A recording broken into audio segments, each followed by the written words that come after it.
આહા જુઓ કે મો એના કોંડા બાજુવાળી ગધીના ઘેરથી આવે છે એટલે તો ચેવો મલકાતો હોય છે, કોઈ મલકાતો હોય છે. અરે ભાભીજી ખાલી મીઠું લેવા આવ્યા હતા. અરે રવા દે સોની બકરી ના બન, રોજ મેઠું. નાના તારા ઘેર તો હું મેઠાની ફેક્ટરી છે, રોજ હેડ્યો આવે છે તારા ઘેર મેઠું લેવા.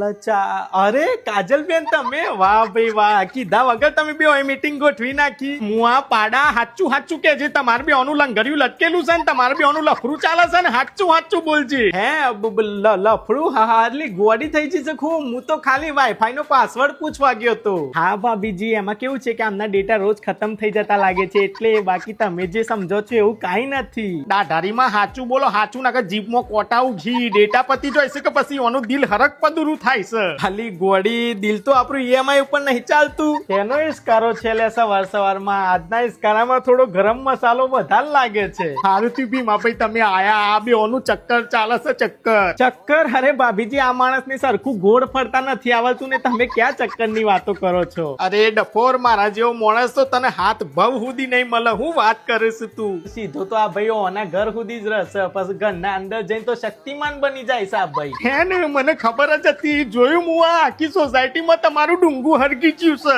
ભાભીજી રિલેક્સ થઈ જાવ તમે, એ તો મારા પતિથી ડરી ડરીને બીતા બીતા આવે છે ને એટલે આ બધાને એવું લાગે છે, બાકી એવું કાઈ નથી. હા અને જેવો એનો ઘર વાળો આવો ને એવું હું સટકી જાઉં છું પાતરી ગલીમાં. એ હા ઘેર આવીને તો હું એ પોણી પીને ડાયરેક્ટ નાહી જ જાઉં છું. હું આ તમારી બેનપણી એટલે કે મારી વહુના ત્રાસથી ઘર છોડીને નાહી જ જવાનું, આપણે ઘેર રોકાવાનું જ નહીં. જોયું પ્રૂફ આવી જાય ને કાજલ બેન ના ઘર વાળા. અરે ગોડી એ ઘેર હોય ને તાન જ હું જાઉં છું, ખોટે ખોટો પોતાના આદમી ઉપર શક કરીશ.